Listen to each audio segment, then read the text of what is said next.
Okay, எல்லாருக்கும் வணக்கம். Strength வந்து நான் நிறையா இருக்கும்னு நினச்சேன் வரப்போ, ரொம்ப கம்மியாக தான் இருக்கு. ஸோ ஓகே, நான் வந்து லாஸ்ட் இயர் எஃபிஐ பிஓ வந்து கிளியர் பண்ணி இப்போ ஒர்க்கில் இருக்கேன் சேலத்தில். ஆக்சுவலி 1 இயருக்கு அப்புறம் அது எக்ஸாம் எழுதி 1 இயர் ஆயிடுச்சு. அடுத்த எக்ஸாமே வந்துருச்சு. இப்போ தான் பேச வந்திருக்கேன். பட் இப்போ என்னன்னா, நான் எப்படி ஸ்டார்ட் பண்ணேன் ஃபர்ஸ்ட் இனிஷியலாக வந்து சொல்லிடுறேன். நான் வந்து இனிஷியலாக வந்து 2023 பேட்ச் தான் நான் பாஸ்ட் அவுட்டு. அதுக்கப்புறம் வந்து நான் வந்து ஒரு இன்ஸ்டியூட்ல தான் சேர்ந்தேன். எல்லாரும் போல தான் ஒரு இன்ஸ்டியூட்ல வந்து சேர்ந்தேன். 23லேயே வந்து நான் காலேஜ் முடிச்சுட்டு உடனே வந்து ஜாயின் பண்ணிட்டேன். இனிஷியலாக வந்து எனக்கு அந்த இன்ஸ்டியூட்ல வந்து பேசிக் வந்து கத்துக்கிறதுக்கு ஓகே, ஓரளவுக்கு ஓகேவா இருந்துச்சு. ஆனால் அதுக்கப்புறம் வந்து எதுவுமே கிடையாது. ஏன்னா பொதுவாக வந்து அந்த மாதிரி இன்ஸ்டியூட் எல்லாத்துலேயுமே வந்து பேசிக் மட்டும் தான் சொல்லி தருவாங்க. ஓகேங்களா? அது வந்து நான் ஒரு 3 மந்த் வந்து அந்த இன்ஸ்டியூட் போனேன். அதுக்கப்புறம் வந்து நான் ட்ராப் பண்ணிட்டு வீட்டில் தான் ஃபுல்லாக படித்தேன். ஸோ வீட்டில் படிக்கும்போது கொஞ்சம் ஸ்ட்ரகிள்டாக இருந்துச்சு. ஏன்னா வீட்டில் வந்து நமக்கு வந்து அந்த அளவுக்கு வந்து கான்சென்ட்ரேஷனாக படிக்க முடியாது. ஸோ அதுக்கப்புறம் என்ன அப்படின்னா, கொஞ்ச நாளைக்கு அப்புறம் தான் வந்து அபித் சார் வீடியோ வந்து நான் பார்க்க ஆரம்பித்தேன். அதுக்கப்புறம் வந்து இங்கே கிளாஸ் போடுறதா வந்து சொல்லியிருந்தாங்க. அதுக்கப்புறம் தான் கிங்ஸ் அகாடமிக்கு வந்து ஜாயின் பண்ணேன். ஸோ அதுக்கப்புறம் ஃபர்ஸ்ட் இனிஷியலாக ஒரு கொஞ்ச நாள் இருந்தேன், ஒரு 3 மந்த் கிட்ட இருந்தேன். அதுக்கப்புறம் எனக்கு வந்து ஒரு ஒரு இன்ஃபீரியாரிட்டி காம்ப்ளெக்ஸ் வந்துருச்சு. ஏன்னா என்னால் வந்து அப்போ எதுவுமே வந்து அதிகமாக எனக்கு ப்ரிலிம்ஸே வந்து ஒழுங்காக கிளியர் ஆகலை. ஸோ அதனால எல்லாருமே, ஆனால் என்னோட ஃப்ரெண்ட்ஸ் கூட இருந்த எல்லாருமே வந்து நல்லாவே படிச்சுட்டு இருந்தாங்க. ஸோ அதனால எனக்கு வந்து இங்கே இருக்கிறதுக்கே ரொம்ப கஷ்டமா இருந்துச்சு. இன்னும் சொல்ல போனால் இங்கே என்வரான்மெண்ட்டுமே எனக்கு ரொம்ப டிஃபிகல்ட்டாக இருந்துச்சு அடாப்ட் ஆகிறதுக்கு. ஏன்னா கொஞ்சம் ஸ்ட்ரிக்டாக தான் இருக்கும் ஃபுல்லாகவே இங்கே. அதுக்கப்புறம் நான் வீட்டுக்கு போயிட்டு கொஞ்ச நாள் படித்தேன். அப்போ வந்து வீட்டுக்கு போயிட்டு படிச்சுட்டு அதுக்கப்புறம் நான் இன்டர்வியூக்காக ஒரு 4 மந்த்துக்கு அப்புறம் மறுபடியும் இந்த இன்ஸ்டியூட்டுக்கு வந்தேன். அதுக்கப்புறம் இங்கே ஒரு 1.5 வருஷம் வந்து இங்கே தான் படித்தேன். 24ல் வந்தேன். மறுபடியும் 24 எண்டில் வீட்டுக்கு 24லேயே வீட்டுக்கு போயிட்டு அவட எண்ட்ல ஜாயின் பண்ணி 25 ஃபுல்லாக இங்கே தான் இருந்தேன். எனக்கு ஃபர்ஸ்ட் இனிஷியலாக வந்து ரொம்ப வந்து ப்ரிலிம்ஸ் வந்து எதுவுமே கிளியர் ஆகலை. எல்லா டைமே வந்து ஸ்டார்டிங்ல இருந்தே வந்து எனக்கு வந்து கொஞ்சம் வேலைக்கு சீக்கிரம் போகணும் அப்படின்ற ஒரு மைண்ட் செட் வந்து இருந்துச்சு. ஏன் அப்படின்னா வந்து கொஞ்சம் ஃபேமிலி சுச்சுவேஷன் அந்த மாதிரி இருந்துச்சு. ஸோ அந்த மாதிரி நிறைய வந்து ஃபேக்டர்ஸ் இருந்ததுனால நான் வந்து படிக்கணும்னு நினைச்சேன். பட் ப்ரிலிம்ஸ் வந்து ரொம்ப கஷ்டப்பட்டேன். அதுக்கப்புறம் கொஞ்ச நாளைக்கு அப்புறம் ப்ரிலிம்ஸ் நல்லா ஸ்ட்ராங் ஆயிட்டு அப்புறம் மெயின்ஸ் ஃபுல்லாக போனேன். மெயின்ஸ்ல வந்து மோஸ்ட்லி நான் ஃபர்ஸ்ட் எழுதின எல்லா மெயின்ஸுமே வந்து கிளியர் பண்ணேன். அதாவது இன்டர்வியூ இருக்க மெயின்ஸ் மட்டும் தான் கிளியர் பண்ணியிருந்தேன். அதுக்கப்புறம் வந்து அந்த வருஷம் எதுவுமே இன்டர்வியூ வந்து பாஸ் ஆகலை 24ல். அதுக்கப்புறம் 25ல தான் வந்து நான் இன்னும் கொஞ்சம் எஃபெக்டிவா வந்து படிக்க ஆரம்பிச்சேன். அப்போ வந்து அப்போ எழுதுனா மோஸ்ட்லி எழுதின எல்லா எக்ஸாமும் வந்து கிளியர் ஆயிடுச்சு. பட் என்ன அப்படின்னா, நான் எப்படி படித்தேன் அப்படின்றத சொல்லிடுறேன். இனிஷியலா வந்து எப்பவுமே வந்து ஃபர்ஸ்ட் நான் ப்ரிலிம்ஸ் வந்து எப்படி படிக்க ஆரம்பிச்சேன் அப்படின்னா, அந்த இன்ஸ்டியூட்ல வந்து அங்க இருக்க கிளாஸஸ் வந்து ஃபுல்லா பார்த்தேன். மார்க் டெஸ்ட் வந்து போடுவேன். நான் மார்க் டெஸ்ட் போடுறதே வந்து கஷ்டமான சைட்ல மட்டும் தான் போடுவேன். அதாவது அப்போ உங்களுக்கே தெரியும் அந்த சைட்ல வந்து கஸ்டமர் டிஃபிகல்ட்டி லெவல் வந்து அதிகமா இருக்கும் தெரியும். அந்த மாதிரி சைட்ல தான் ஃபுல்லா போடுவேன். ஏன்னா நீங்க ஸ்டார்டிங் ப்ரிப்பரேஷன் இப்பதான் ஸ்டார்ட் பண்றீங்க அப்படின்னா இது உங்களுக்கு ஒரு நல்ல வாய்ப்பு. ஏன் அப்படின்னா நீங்க ஸ்டார்டிங்ல ப்ரிப்பேர் பண்ணும்பொழுதே ரொம்ப டிஃபிகல்ட்டா இருக்கிறத ப்ரிப்பேர் பண்ணீங்கன்னா உங்களுக்கு இன்னும் கொஞ்சம் நல்லா இருக்கும். நீங்க அதுல இன்னும் இம்ப்ரூவ் ஆவீங்க. நான் அதனால ஸ்டார்டிங்ல எடுத்த உடனே நான் டிஃபிகல்ட்டா தான் ப்ரிப்பேர் பண்ணேன். ஸோ எனக்கு அது வந்து மெயின்ஸுக்குமே வந்து நல்லாவே ஹெல்ப் ஆச்சு. ஏன்னா நம்ம ஒரு சில வெப்சைட்ல வந்து ப்ரிலிம்ஸே வந்து ரொம்ப ஹார்டா இருக்கும், மெயின்ஸ் லெவல்ல இருக்கும். நான் அந்த மாதிரி இதில் தான் ப்ரிலிம்ஸ் போட்டு நல்லா ப்ராக்டிஸ் பண்ணேன். அதே போல அப்போ ப்ரிலிம்ஸ் போட்டு நல்லா அதில் ப்ராக்டிஸ் ஆனதுக்கப்புறம் எனக்கு மெயின்ஸ் வந்து ஒரு விஷயமாவே தெரியல. அதுக்கப்புறம் அதே போல வந்து நான் நிறைய மார்க் டெஸ்ட்ல வந்து மெயின்ஸ்க்கு அதிகமாக எடுக்க மாட்டேன். ஏன்னா எனக்கு வந்து டெஸ்ட்ல நம்மளே போட்டு நம்மளே சால்வ் பண்ணி பார்க்கும் பொழுது இப்போ பிடிஎஃப் நிறைய பேர் வந்து சால்வ் பண்ணுவாங்க. அந்த மாதிரி சால்வ் பண்ணும்போது அதுக்கு வந்து ஒரே சொல்யூஷன் தான் இருக்கும். அந்த ஒரே சொல்யூஷன் தான் நம்ம ஃபாலோ பண்ற மாதிரி இருக்கும். நமக்கு வந்து அதோட அப்ரோச் எதுவுமே தெரியாது பிடிஎஃப் சால்வ் பண்ணும்போது. ஸோ அந்த டைம்ல வந்து எப்படின்னா வீடியோஸ் வந்து நிறைய பார்ப்பேன். எல்லா சேனல், ஹிந்தி சேனல் பார்ப்பேன், தமிழ் எல்லாமே, எல்லாத்துலயுமே வந்து குவான்ஸ்க்கு வந்து ஃபுல்லா வீடியோ தான் பார்த்தேன். ஏன்னா அதுல வந்து அப்ரோச்சஸ் வந்து டிஃப்ரெண்டா இருக்கும். ஸோ நிறைய நம்ம கத்துக்க முடியும் அந்த மாதிரி வீடியோஸ் பார்க்கும்பொழுது மட்டும் தான். ஸோ அதனால எனக்கு அது கொஞ்சம் ஹெல்ப்ஃபுல்லா இருந்துச்சு மெயின்ஸ்க்கு. உங்களுக்கு ஏதோ டவுட்ஸ் இருந்ததுன்னா கேளுங்க. வேற ஏதோ எப்படி படிக்கணும் ஏதாவது இருக்கா? இங்கிலீஷா? நல்ல கேள்வி. எனக்கு வந்து வராத சப்ஜெக்ட் இங்கிலீஷ் மட்டும்தான். ஸோ நான் இங்கிலீஷ்காக தான் வந்தேன் ஃபர்ஸ்ட். ஃபுல்லாவே வந்து வரும்பொழுது நான் நான் இங்கிலீஷ் மீடியம் தான். நான் இங்கிலீஷ் மீடியம் தான். பட் ஆனால் இங்கிலீஷ் வராது எனக்கு. அது படித்த ஸ்கூல் அந்த மாதிரி. அபித் சாரோட வீடியோ தான் ஃபுல்லாவே பார்த்தேன் நான். அதுக்கு வந்து ஃபுல்லாவே வந்து பேசிக்ல இருந்து நான் ஆரம்பிச்சேன். எனக்கு இங்கிலீஷ்ல வந்து நான் ஏன்னா நீங்க எப்பயுமே வந்து இங்கிலீஷ் மீடியம் படிச்சு வந்தீங்கன்னா உங்களுக்கு வந்து எப்படி சார் சொல்லுவார்ல, அந்த குப்பாலாம் உள்ள போயிருக்கும், அது வெளியே வந்தாதான் வந்து நான் சொல்றது வந்து உங்களுக்கு ஏறும் அப்படின்னு சொல்லுவார்ல. அதே போல எனக்கு அப்படிதான் இருந்துச்சு. ஃபுல்லாவே ரொம்ப மிக்ஸ்டா தான் இருந்துச்சு. இங்கிலீஷ் எனக்கு வந்து வரல இனிஷியலா. அப்புறம் 24ல 25 ஸ்டார்டிங்ல இருந்து வந்து ஒரு பேசிக் கிளாஸ்ல இருந்து நல்லாவே இங்கே ஆரம்பிச்சாரு. ஸோ அதுல இருந்து ஃபுல்லா சென்டென்ஸ் ஸ்பிளிட்டிங் அதெல்லாம் வந்து நான் ரெகுலரா பண்ணிட்டு இருந்தேன். அதுவுமே எடிட்டோரியல் தான். எடிட்டோரியல் வந்து டெய்லி ஒரு எடிட்டோரியல் வந்து பிரிண்ட் எடுத்துக்கோம். பிரிண்ட் எடுத்துக்கிட்டு நாங்கள் குரூப்பா உட்காந்து ஒரு 3 பேர் 4 பேர் வந்து உட்காந்து நாங்கள் சென்டென்ஸ் ஸ்பிளிட் பண்ணுவோம். அதுக்கப்புறம் ஒர்க்அப்ஸ் வந்து டெய்லி வந்து ½ hour வந்து போகும். காலையில ரிவிஷன் இங்க ரிவிஷன் பண்றது இல்லாம நான் வீட்டுல ரிவிஷன் பண்ணுவேன். அப்புறம் இவரோட கிளாஸஸ் தான் ஃபுல்லாவே இங்க. ஆர்சி வந்து அதே போல இவர் கொடுக்குற ஹோம்ஒர்க் தான் பார்ப்பேன். ஆக்சுவலி படிக்கணும் எக்ஸ்ட்ரா, ஆனா நான் படிக்க மாட்டேன். ஏன்னா தனியா படிச்சா எனக்கு புரியாது அப்படின்றதுனால நான் படிக்க மாட்டேன். இங்கிலீஷ்ல அந்த அளவுக்கு எனக்கு வராது. வேற ஏதோ இருக்கா? ரீசனிங்களா? ஓகே, ரீசனிங்ல வந்து ரீசனிங் வந்து மோஸ்ட்லி வீடியோஸ் வந்து பார்க்க கூடாது. பட் இனிஷியல் ஸ்டேஜ்ல வந்து பார்க்கலாம்.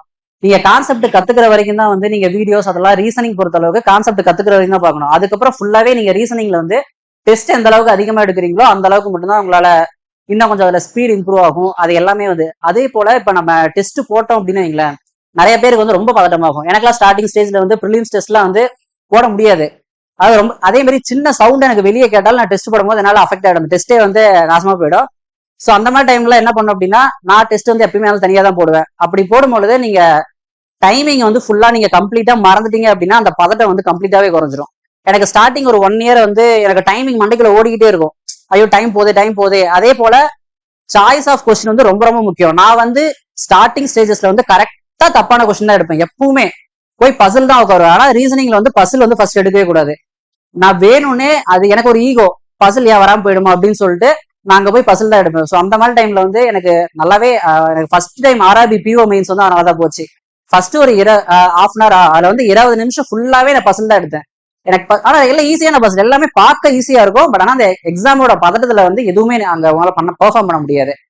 ஸோ அந்த தப்பை அடுத்தடுத்து வந்து சரி பண்ணிக்கணும். எப்பவுமே அது ரொம்ப ரொம்ப முக்கியம். நீங்க ஒரு டெஸ்ட்ல போட்டு ஒரு விஷயம் தப்பா வருது அப்படின்னா அதை அடுத்த டெஸ்ட்ல கரெக்ட் பண்ணணும். கரெக்ட் பண்ணாம மறுபடியும் அதே மாதிரி போட்டீங்க அப்படின்னா எந்த ஒரு இம்ப்ரூவ்மெண்ட்டுமே இருக்காது. கம்ப்ளீட்டா அது வேஸ்ட் ஆஃப் டைம் தான்.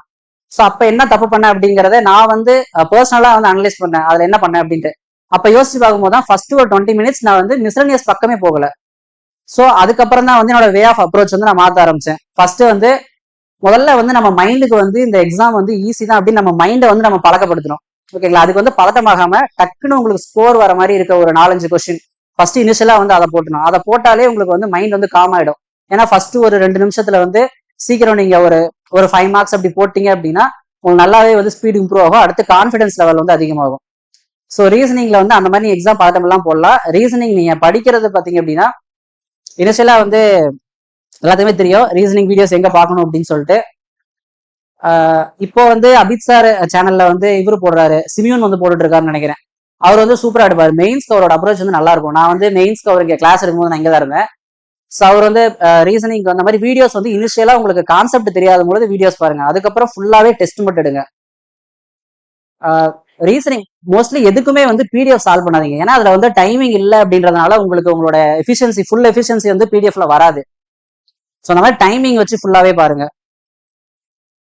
ரீசனிங் கம்ப்ளீட்டா டெஸ்ட் மட்டும் தான். அது மட்டும் தான் நிறைய எடுக்கணும் கான்செப்ட் தெரிஞ்சதுக்கு அப்புறம்.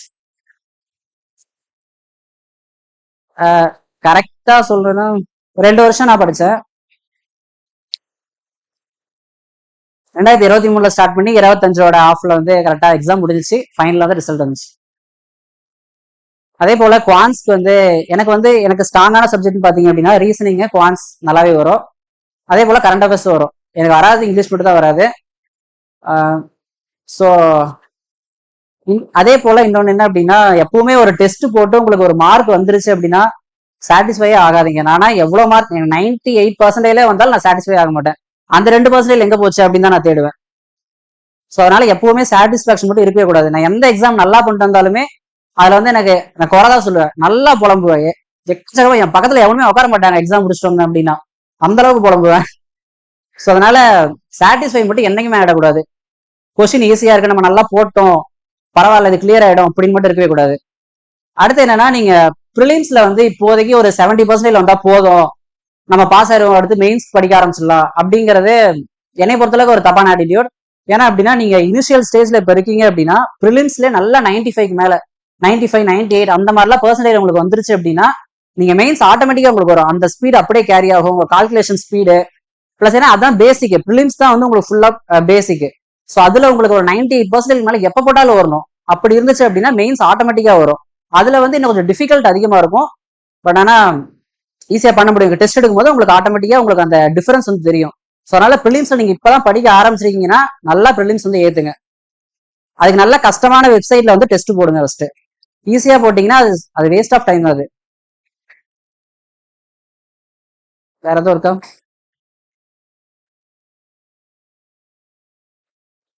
வேற ஏதோ ஸ்ட்ராட்டஜி வேற ஏதோ படிக்கிறதுக்கு எப்படின்னு தெரியணும்னா கேளுங்க. டெஸ்டிங்களா? ஆக்சுவலி நான் படிச்ச டைம்னா ரொம்ப முன்னாடிலாம் இல்ல, இப்பதான் போன வருஷத்துக்கு முன்னாடி. அப்ப வந்து பிராக்டிஸ்னால நல்லா டிஃபிகல்ட்டா தான் இருந்துச்சு. பட் ஆனா இந்த வருஷம் வந்து சும்மா 2 3 டெஸ்ட் போட்டு பார்த்தேன். அது பிராக்டிஸ் அந்த அளவுக்கு வந்து டிஃபிகல்ட் இல்ல, குறைச்சிட்டாங்க ஃபுல்லாவே. ஸோ இப்போதைக்கு ஆலிவ் போர்டில் வந்து போடுங்க. ஆலிவ் போர்ட் போடுங்க. பிராக்டிஸ் மார்க்ல லாஸ்ட் இயர் கொஸ்டின்ஸ் இருக்குமா என்னன்னு தெரியல. அப்படி இருந்துச்சுன்னா அதை வந்து ட்ரை பண்ணி பாருங்க. இங்கிலீஷ்லாம் லாஸ்ட் இயர் ஃபுல்லா பிராக்டிஸ் மார்க்ல தான் சாரே எடுத்துட்டு வருவாரு, நல்லா இருக்கும் அது கொஞ்சம். ஆனா இப்ப எப்படி இருக்குன்னு தெரியல இங்கிலீஷ் பொறுத்தளவுக்கு. அதுக்கப்புறம் இன்னொரு கைட்லி ட்ரை பண்ணுங்க, அது கொஞ்சம் டிஃபிகல்ட்டா இருக்கும், நல்லா டிஃபிகல்ட்டா இருக்கும். நான் ஃபுல்லா ப்ரிலிம்ஸ் வந்து நான் அதில் தான் ப்ராக்டிஸ் பண்ணுவேன். நான் ஆர்ஆர்பி கிளர்க்குக்கே வந்து நான் அந்த ப்ரிலிம்ஸ் தான் போடுவேன். ஆர்ஆர்பி பிஓ ப்ரிலிம்ஸ் வந்து நான் 23 எல்லாம் போடுவேன். அப்போ வந்து ரொம்ப டிஃபிகல்ட்டா இருக்கும். நான் லாஸ்ட் இயர் எழுதின மெயின்ஸ் லெவல்ல தான் அந்த ப்ரிலிம்ஸே இருக்கும். ஸோ அதே போல ஃபுல்லா தான் டெஸ்ட் போடும்போது கம்ப்ளீட்டா டைம் மறந்துட்டு நீங்க ஃபுல் கான்சென்ட்ரேஷனா போட்டீங்க அப்படின்னா உங்களுக்கு வந்து மிஸ்டேக் வராது. நிறைய பேர் வந்து பதட்டத்துல வந்து ஒரு லைன் வந்து படிக்காம விட்டுருவாங்க. அது வந்து எப்ப அவாய்ட் ஆகும் அப்படின்னா, அது ஒரு டெஸ்ட்ன்றத ஃபுல்லா மறந்துடுங்க. டைமிங்கை ஃபுல்லா மறந்துட்டு அந்த ஒரு கொஸ்டின் மட்டும் அட்டெம்ப்ட் எப்பவுமே முன்னாடி மைண்ட்ல வைக்காதீங்க. ஏன்னா ஒரு சில ஸ்லாட்டுக்கு வந்து ஈஸியா வரும், ஒரு சில ஸ்லாட்டுக்கு வந்து கஷ்டமா வரும். நீங்க கஷ்டமா இருக்க ஸ்லாட்ல போயிட்டு அட்டெம்ப்ட் கம்மியா கொடுத்துருன்னா அடுத்த செக்ஷன் அது ஃபுல்லா அப்படியே அஃபெக்ட் ஆகும். எனக்கு அந்த மாதிரிலாம் ஆயிருக்கு. ஆனா அதுக்கப்புறம் எக்ஸாம் முடிச்சு வரும்போது தான் தெரியும் அது கஷ்டமான ஸ்லாட் அப்படின்ட்டு. ஏன்னா நமக்கே தெரியாது, ஒரு சில டைம் இனிஷியலா ஸ்டார்டிங் ஸ்டேஜ்ல தெரியாது எது கஷ்டம் எது ஈஸி. ஏன்னா போன ஸ்லாட்ல போனவங்க சொல்லுவாங்க நான் 80 போட்டேன் அப்படின்னு சொல்லுவாங்க. இப்போ அந்த மாதிரி இருக்கும்போது நம்ம அட்டெம்ப்ட் வந்து எப்பயுமே மைண்ட்ல வைக்காம போடுற அந்த ஒரு கொஸ்டின் மட்டும்தான். நீங்க இப்போ ஒரு பசில் எடுத்தீங்கன்னா அந்த பசில் மட்டும்தான் உங்க மைண்ட்ல இருக்கணும், வேற எதுவுமே. அடுத்து எத்தனை அட்டெம்ப்ட் போடணும், டைம் முடிய போகுது, அது எதுவுமே மைண்ட்ல வைக்காதீங்க. அந்த பசில மட்டும் தெளிவா வாசிங்க. எப்பவுமே நம்ம ரீடிங்ல தான் அந்த மாதிரி மிஸ்டேக் பண்ணுவோம். ஸோ அந்த மாதிரி நீங்க கரெக்டாக டைம் ஓடினாலே பதட்டம் ஆயிடும். அது கொஞ்சம் அவாய்ட் பண்ணிட்டீங்க அப்படின்னா வந்து கொஞ்சம் நல்லா கேர்லெஸ் மிஸ்டேக் வந்து வராது. அந்த ஒரு லைன் வாசிக்கிறத விடுறது, இந்த மாதிரி தப்பு வந்து வராது. நான் அப்படிதான் கரெக்ட் பண்ணேன்.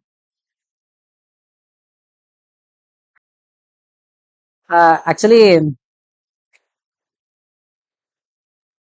இந்த இன்ஸ்டியூட்ல தான் எங்கன்னா நான் இங்க ஐயா ஹாஸ்டல்ல தான் படிச்சேன். இன்ஸ்டியூட் பேச்சுமுத்து சார் தான், அவர் தான் வந்து இந்த இன்ஸ்டியூட் வந்து ரன் பண்ணிட்டு இருந்தாரு. அந்த புதுசுல வந்து அவர் வந்து எந்த ஒரு எதிர்பார்ப்புமே இல்லாம தான் வந்து அவர் ஸ்டூடெண்ட்ஸ் வந்து ஹாஸ்டல் வந்து பாய்ஸ் தனியாக கேர்ள்ஸ் தனியாக வந்து ஃபுல்லாவே வச்சிருந்தாரு. பட் ஆனா இப்போ கேர்ள்ஸ்க்கு வந்து இல்லைன்னு நினைக்கிறேன், பாய்ஸ் மட்டும் தான் இருக்கு. ஸோ அதனால ஃப்ரீயா நடத்துறாரு கரெக்டா. ஆனா ஃப்ரீயா இருக்கு அப்படின்னு சொல்லிட்டு எதுவுமே வந்து வேஸ்ட் பண்றாதீங்க. உண்மையாலுமே இந்த இடத்துல வந்து பர்சன்டேஜ், அதாவது பாஸ் ஆகிற பெர்சன்டேஜ் வந்து மத்த எந்த இன்ஸ்டியூட்ல கம்பேர் பண்ணாலும் இங்கதான் அதிகமா இருக்கும். மத்த இன்ஸ்டியூட்ல ஆயிரக்கணக்கு நிறைய பேர் படிப்பாங்க, 2000 3000 பேர் படிப்பாங்க, ஆனா பாஸ் ஆகாது 10 பேர் தான் இருப்பாங்க. ஆனா இன்ஸ்டியூட்ல 100 பேர் படிச்சாலும் அதுல அந்த இயர் எண்ட்ல வந்து 30 பேர் பாஸ் ஆகி போவாங்க. ஸோ அதனால ஃப்ரீயா இருக்குன்ட்டு வேஸ்ட் பண்றாதீங்க. ஸ்டார்டிங்ல வந்து நிறைய வந்து சாக்ரிஃபைஸ் பண்ணணும். ஜாலியா இருக்கிறது, ரீல்ஸ் பார்த்துட்டு அதெல்லாம் இருக்காங்க, நானும் பார்த்துருக்கேன். ஸோ அந்த மாதிரி வந்து இருந்த டைம் வேஸ்ட் பண்றாதீங்க. வேற ஏதோ படிக்கிறதுக்கு ஏதோ வேற ஏதோ ஸ்ட்ராட்டஜி ஏதோ தேவைப்படுதா வேற எதுலயாவது? கரண்ட் அஃபேர்ஸ் வந்து ஃபுல்லாவே வந்து நான் அஃபேர்ஸ்லோட தான் ஃபாலோ பண்ணேன். எந்த சோர்ஸ்னா படிங்க, ஆனா ஒரு சோர்ஸ் மட்டும் படிங்க. எல்லாத்துலயுமே அங்கங்க படிச்சீங்க அப்படின்னா வந்து அது செட் ஆகாது. ஏன்னா நீங்க இந்த சோர்ஸ்ல படிக்கிறது அந்த சோர்ஸ்ல வந்து அந்த இதே இருக்காது, அது வேற மாதிரி கம்ப்ளீட்டா இருக்கும். ஒரு சோர்ஸை வந்து கம்ப்ளீட்டா ஃபாலோ பண்ணுங்க, அது கண்டிப்பா எவ்வளவு கஷ்டமான எக்ஸாமா இருந்தாலும் கரெக்டா இருக்கும். அதே போல அபித் சார்லாம் கரண்ட் அஃபேர்ஸ் சார் தான் அவரு கரண்ட் அஃபேர்ஸ்லாம் வந்து சூப்பரா எடுப்பாரு. பேங்கிங் நியூஸஸ் மட்டும் வந்து தனியா போடுவாரு. அதெல்லாம் வந்து ரிவிஷன் பண்றதுக்கு ரொம்ப யூஸ்ஃபுல்லா இருக்கும். கரெக்டா அவர் நடத்துறதுல இருந்தே எக்ஸாம்ல வந்து ஒரு 10 கொஸ்டின் வந்துடும். ஒரு 60 மார்க் கொஸ்டின் இருக்கு அப்படின்னா 10 மார்க் அவர் நடத்துறது மட்டும் கண்டிப்பா வந்துடும். அதுக்குன்னு அவர் வீடியோ மட்டும் பாத்துட்டு போவாதீங்க கடைசியில. ஸோ ஸ்டார்டிங்ல இருந்து சிஏக்கு வந்து ரொம்ப ரொம்ப கன்சிஸ்டன்சி, சிஏன்னு இல்லை, நீங்க பேங்கிங்னு வந்துட்டீங்கனாலே கன்சிஸ்டன்சி ரொம்ப முக்கியம். நான் வந்து ஃபீல் பண்ணியிருக்கேன். அதாவது என்னன்னா, என்னையோட இப்ப இங்கிலீஷ்லாம் பாருங்களேன், எனக்கு முன்னாடி நிறைய பேர் இருப்பாங்க. அரங்கநாதன் ஒரு பையன் இருப்பான், அவன்லாம் வந்து சூப்பரா படிப்பான். அவனவெல்லாம் எனக்கு போட்டியே வராது, எனக்கு அந்த அளவுக்கு இங்கிலீஷ் வராது. ஸோ நம்ம வந்து ஸ்மார்ட்டா தான் மூவ் எடுக்கணும். அவங்களுக்கு அது வருதா, ஸ்ட்ராங்கா இருக்கா, நமக்கு வரலையே, ஏன் வரல அப்படின்னு சொல்லிட்டு நம்மளே வந்து டிப்ரெஷன் ஆகிக்க கூடாது. நமக்கு என்ன ஸ்ட்ராங்கோ அதான் வந்து அதுலதான் ஃபோக்கஸ் பண்ணணும்.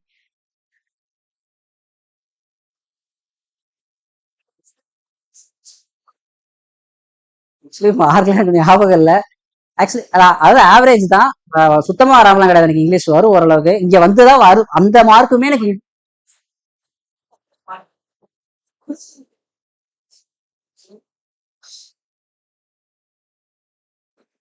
எனக்கு அதான் சொன்னல, சாட்டிஸ்பாக்சன் ஆயிடவே கூடாது, எங்கேயுமே ஆயிடக்கூடாது. ஏன் நமக்கு முன்னாடி எப்பவுமே ஒருத்தவங்க வந்து இருந்துகிட்டே இருப்பாங்க. அதை மைண்ட்ல வச்சுக்கோங்க. நீங்க ஒரு நாள் வந்து ரிலாக்ஸ் ஆனாலும் அந்த ஒரு நாள் நமக்கு பின்னாடி வரவங்க வந்து அடுத்து படிச்சுட்டு போயிட்டே இருப்பாங்க. நிறைய பேர் வந்து ரொம்ப வருஷம் படிப்பாங்க. ஸோ அவங்களாம் வந்து ஹோப்பை வந்து விடக்கூடாது.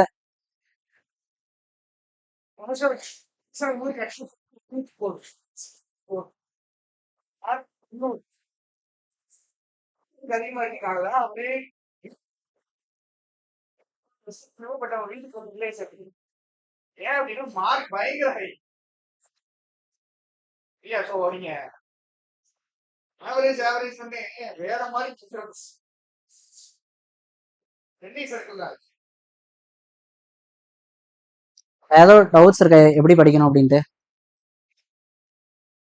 இது ஒரு நல்ல கேள்வி. Application some. ஆக்சுவலி நான் ப்ரிலிம்ஸ்ல வந்து எப்பவுமே ப்ரிலிம்ஸ்ல வந்து எந்த கொஸ்டினுமே ஸ்கிப் பண்ணக்கூடாது. கரெக்ஷன் பார்க்கும்போது உண்மையாலுமே நான் வந்து டைம் அதிகமா எடுத்துக்கிறதுனா ப்ரிலிம்ஸ் வந்து அதிகமா எடுத்துக்குவேன். ஏன்னா ஒரு சில இதுல மெயின்ஸ்லாம் வந்து கொஸ்டினே வந்து எப்படி சொல்றது, கிறுக்குத்தனமா கொஸ்டின் வைப்பாங்க. ஒவ்வொரு வெப்சைட்லாம் வந்து அந்த கொஸ்டின் போடவே முடியாதுன்னு தெரியும், அதை வந்து மெயின்ஸ்ல வந்து வைப்பாங்க. ஐபிஎஸ் பிஓ மெயின்ஸ்லாம் வந்து வைப்பாங்க ஒரு சில கொஸ்டின். நம்ம அதை வந்து ரொம்ப ப்ராக்டிஸ் பண்ணிட்டு அந்த அளவுக்கு வந்து நம்ம எக்ஸாம்ல கண்டிப்பா போட மாட்டோம். அதே போல அப்ளிகேஷன் சம் வந்து நான் வந்து மெயின்ஸ்ல வந்து நான் போட்டதே கிடையாது இன்ன வரைக்கும். நான் எப்பவுமே வந்து டிஐ மட்டும் தான் போடுவேன் ஃபுல்லாவே. ஏன்னா டிஐ வந்து ஃபர்ஸ்ட் நீங்க கொஸ்டின் செலக்ஷன் ரொம்ப ரொம்ப முக்கியம். இதான் நான் ஃபர்ஸ்ட் மட்டும் சொல்லணும்னு நினைச்சேன். எப்பவுமே நீங்க கொஸ்டின் செலக்ஷன் ரொம்ப முக்கியம். ஏன் அப்படின்னா நீங்க இப்ப மெயின்ஸ் டிஐன்னு எடுத்துக்கிட்டோம் அப்படின்னு வைங்களேன், ஃபுல்லாவே மெயின்ஸ்ல ஸ்கோரிங் பண்ணா உங்களுக்கு டிஐயா தான் இருக்கும். ஏன்னா வந்து ஒரு டிஐ போட்டீங்கன்னா 10 மார்க் வரும். ஏன்னா 2 மார்க் கொஸ்டின் வந்து வைப்பாங்க டிஐ. அந்த மாதிரி நீங்க ஒரு 20 மார்க் நீங்க மெயின்ஸ்ல எடுத்துட்டாலே உங்க பர்சன்டேஜ் வந்து ஆட்டோமேட்டிக்காவே நீங்க முன்னாடி போயிடுவீங்க. ஆனா மத்த எல்லாருமே என்ன பண்ணுவாங்கன்னா அப்ளிகேஷன் வந்து பிடிஎஃப் சால்வ் பண்ணிருப்பாங்க. ஆனா நான் அங்க போய் அப்ளிகேஷன் தான் போடுவேன் அப்படின்ட்டு அப்ளிகேஷனே போடுவாங்க. நீங்க ஒரு அப்ளிகேஷன் போடுற டைம்ல நீங்க ஒரு டிஐயே வந்து சால்வ் பண்ணிடலாம். சின்ன சின்னதா தான் கிராக் பண்றதுக்கு வந்து இருக்கும். அதை வந்து நீங்க நிறைய, அதுக்கு தான் நான் வந்து வீடியோ நிறைய பார்த்தேன் டிஐக்காக. ஸோ அப்ளிகேஷன் வந்து ஆனா ப்ரிலிம்ஸ்ல ரொம்ப ரொம்ப முக்கியம். ஏன்னா உங்களுக்கு நாலேஜ் வந்து பேசிக் நாலேஜ் வந்து அப்ளிகேஷன்ல பில்ட் ஆகிறது வந்து ப்ரிலிம்ஸ்ல தான். ஸோ அதனால அதே போல ஒரு டாபிக் தெரியல அப்படின்னா எந்த டாபிக்குமே ஸ்கிப் பண்ணாதீங்க. நான் இது வரைக்கும் எந்த டாபிக்குமே ஸ்கிப்பே பண்ண மாட்டேன். ஒரு தெரியல அப்படின்னா அது எப்படி உங்களுக்கு தெரியாம போகும் அப்படின்னு ஒரு ஒரு ஆட்டிடியூட் வந்து உங்களுக்குள்ள வந்து அவங்க க்ரோத் வளர்த்துக்கோங்க. அது தெரிஞ்சுக்கணும்னு நினைச்சிட்டு ஃபுல்லா தெரிஞ்சுக்கோங்க. ஆனா எக்ஸாம்ல வந்து அதே மாதிரி எனக்கு அது தெரியும் அப்படின்ட்டு நான் அதை தான் போடுவேன் அப்படின்னு போடக்கூடாது. அதால செலக்ஷன் ஆஃப் கொஸ்டின் முக்கியம். அப்ளிகேஷனுக்கு வந்து நான் வீடியோஸ் தான் பார்த்தேன். நான் ஆக்சுவலி குவான்ஸ்க்கு ஃபுல்லாவே வீடியோஸ் தான் பார்த்தேன். ஏன்னா குவான்ஸ் பொறுத்த அளவுக்கு நீங்க தனியா சால்வ் பண்ண அப்படின்னா பெருசா கத்துக்க முடியாது. வேலுமணி அண்ணா வீடியோ எல்லாம் போடுவாங்க அபிசார் இங்கிலீஷ்ல. இப்போ அபிசார் இங்கிலீஷ் ஆக்சுவலி முன்ன வந்து ஒரு இங்கிலீஷ் மட்டும் தான் இருந்துச்சுன்னு நினைக்கிறேன். இப்போ வந்து எல்லாமே இருக்குது. ஸோ அதனால அவரோட அப்ரோச் சூப்பரா இருக்கும். முன்ன அவர்லாம் இங்கே தான் கிளாஸ் எடுத்துட்டு இருப்பாரு. அந்த அண்ணா இங்கே தான் கிளாஸ் எடுப்பாரு. அவரோட அப்ரோச் நல்லா இருக்கும். ஸோ வீடியோஸ் வந்து நிறைய பாருங்க. ரீசனிங் பொறுத்தளவுக்கு ஃபுல்லா டெஸ்ட், குவான்ஸ் பொறுத்தளவுக்கு நிறைய வீடியோஸ் பாருங்க. இங்கிலீஷ் பொறுத்தளவுக்கு அபிசாரை கேட்டுக்கோங்க. ஏன்னா எனக்கு இங்கிலீஷ் அந்த அளவுக்கு ஆக்சுவலி கிளாஸ் ரொம்ப முக்கியம் இங்கிலீஷ்ல. ஏன்னா நம்ம இன்னும் சொல்ல போனா நம்ம நம்ம யூடியூப் பார்த்து படிப்போம்ல இங்கிலீஷ்ல. அது வந்து எப்படின்னா ஒரு எஃபிஷியன்சி லெவல்ல அதை பாத்தீங்க அப்படின்னா ஒரு 60% தான் மேத்ஸ். என்ன பொறுத்தளவுக்கு 60 தான் மேட்ச் ஆச்சு. ஏன்னா நீங்க கிளாஸ்ல வந்து படிக்கும் போது வேற வழியே இல்லை, உங்களுக்கு கண்டிப்பா படிச்சுதான் ஆகணும். நீங்க வீட்டுல படிக்கும் போது வேற ஏதோ கான்சென்ட்ரேஷனே இருக்காது. ஏதோ கடமைக்கு நம்ம வீடியோ இன்னைக்கு பார்க்கணும் அப்படின்ட்டு பார்ப்போம். ஸோ அந்த மாதிரி டைம்ல வந்து இங்க நடத்துற அதாவது லைவா வந்து பாக்குறது வந்து ரொம்ப யூஸ்ஃபுல்லா இருக்கும். கரெக்டா ஒர்க் ரிவிஷன் வந்து கரெக்டா போகும். ஸோ ஃபுல்லாவே வந்து இங்கிலீஷ் வந்து இதுதான் பெஸ்டா இருந்துச்சு. இங்கிலீஷ்க்கு வந்து டெஸ்ட் வந்து இனிஷியலா போடவே கூடாது. அவர் சொல்ற வரைக்கும் போடக்கூடாது டெஸ்ட். டெஸ்ட் போட்டா ஏன்னா வெக்ஸ் ஆயிடுவீங்க, அதுக்கப்புறம் மார்க் வராது, எதுலையுமே மார்க் வராது. ஸோ அதனால ஃபுல்லா கிளாஸ் பார்த்துட்டு அவர் சொல்றப்ப டெஸ்ட் போடுங்க. எக்ஸ்ட்ரா வந்து ஸ்மார்ட் கிட்டா இருக்குல்ல, அது வந்து அதுல வந்து ஃப்ரீ கொஸ்டின்ஸ் வந்து நிறைய இருக்கும். எராஸ் பாட்டுக்கு வந்து நிறைய இருக்கும். அது மிஸ்சல்னியஸ் கொஸ்டின் எல்லாத்துக்குமே வந்து சூப்பரா இருக்கும். அது ஃப்ரீயா தான் இருக்கும். அது யூஸ் பண்ணுங்க. அது கொஞ்சம் ஓரளவுக்கு நல்லா இருந்துச்சு. சும்மா டெய்லி வந்து அப்பப்போ எடுத்து பாருங்க. அது கான்செப்ட் வந்து இன்னும் கொஞ்சம் ஞாபகப்படுத்திக்கிட்டே இருக்க மாதிரி இருக்கும். சார் நடத்துனது எல்லாமே அப்படியே அப்ளை பண்ற மாதிரி இருக்கும். கிளாஸ் வந்து மிஸ் பண்றாதீங்க, ரெகுலரா வாங்க. இது வந்து இப்போ உங்களுக்கு தெரியாது. ஆக்சுவலி இப்ப மெயின்ஸ்ல வந்து இப்ப மார்க் எல்லாம் போகும். எனக்கு வந்து இனிஷியலா இங்கிலீஷ் வராதுன்னு சொன்னல, ஸ்டார்டிங் ஸ்டேஜ் சுத்தமா வராது. எனக்கு அப்போ வந்து எக்ஸாம் கிளியர் பண்ணும்போது எனக்கு எல்லாமே வந்து 3 மார்க் 2 மார்க் அப்படிதான் வந்து 2024 ஃபுல்லாவே எனக்கு அப்படிதான் போச்சு. எங்க எனக்கு மார்க் அடி வாங்கிருன்னு பார்த்தா இங்கிலீஷ்ல தான் வாங்கியிருக்கேன். எல்லாருமே இங்கிலீஷ் வந்து ஓரளவு கூட எனக்கு ரொம்ப ஆவரேஜா தான் வரும், ரொம்ப ஆவரேஜ் இது. அதுக்கப்புறம் 25ல வந்து இங்கிலீஷ்னால மட்டும்தான் நான் நிறைய எக்ஸாம் கிளியர் பண்ணேன். இங்கிலீஷ்ல மட்டுமே மார்க் வந்து நல்லாவே வந்துடும். ஸோ அதனால இங்கிலீஷ் வந்து அது இப்ப தெரியாது, கரெக்டா உங்களுக்கு ஃபைனலா உங்களுக்கு அதுக்கு ரிசல்ட் கண்டிப்பா தெரியும் இங்கிலீஷ்க்கு. மார்க் டெஸ்ட் வச்சு டிசைட் பண்ணாதீங்க அதுக்கு முன்னாடி. மார்க் டெஸ்ட்ல உங்களுக்கு பர்சன்டேஜ் வரல, மார்க் வரல அப்படின்ட்டு அதே மைண்ட் செட்ல போகாதீங்க. ரெண்டாவது, இங்க கிளாஸ் எடுக்கும்போது எல்லாரும் பண்ண தப்பு போன வருஷம் அதுதான். ஐபிபிஎஸ் பிஓல எப்படின்னா, சிமியோனா வந்து எடுத்திருப்பாரு, கிளாஸ் எடுத்திருப்பாரு. அவர் வந்து கஷ்டமான கொஸ்டின் பேப்பர் தான் சொல்லியிருப்பாரு. அவரோட அப்ரோச் எல்லாமே கஷ்டமா இருக்கும் போது நீங்க என்ன பண்ணணும் அப்படின்னு தான் சொல்லிருப்பாரு. ஃபர்ஸ்ட் ஒரு 15 மினிட்ஸ்க்கு வந்து மிஸ்லேனியஸா போடணும், அதுக்கப்புறம் வந்து 2% மட்டும் போடுங்க அப்படின்னு சொன்னாரு. ஓகேங்களா? அதுக்கப்புறம் கடைசியா வந்து நீங்க வந்து கிரிட்டிக்கல் ரீசனிங் என்ன வச்சுக்கோங்க. அது கிரிட்டிக்கல் ரீசனிங் வந்து உங்க ப்ரிஃபரன்ஸ் தான் எப்போ அப்படின்னா, ஆனா ஃபர்ஸ்ட்ல மட்டும் இருக்கக்கூடாது. ஆனா கொஸ்டின் பேப்பர் வந்து பாத்தீங்கன்னா பிஓ மெயின்ஸ் வந்து ரொம்ப ஈஸியா வந்துருச்சு. அப்ப எல்லாருமே வந்து அதே இதை ஃபாலோ பண்ணாங்க. கரெக்டா ஃபர்ஸ்ட் 15 மினிட்ஸ் வந்து மிஸ்லேனியஸா போட்டாங்க, அதுக்கப்புறம் 2% தான் போட்டாங்க. ஆனா கொஸ்டினை வந்து நம்ம பார்த்தே வந்து அது கஸ்டமைசேஷன் ஃபர்ஸ்ட் டிசைட் பண்ணணும். அதுக்கேற்ற மாதிரி அப்ரோச் வந்து மாத்தணும். போன வருஷம் வந்து எல்லா பசலுமே போடலாம், அந்த மாதிரி தான் இருந்துச்சு. ஸோ அந்த தப்பு நிறைய பேர் வந்து போன டைம் பண்ணாங்க. அதை பண்ணாதீங்க. கொஸ்டின் வந்து முன்னாடியே டிசைட் பண்ணாதீங்க, பார்த்துட்டு அதுக்கேற்ற மாதிரி மாத்திக்கோங்க, அப்ரோச் வந்து மாத்திக்கோங்க. Okay, thank you bro.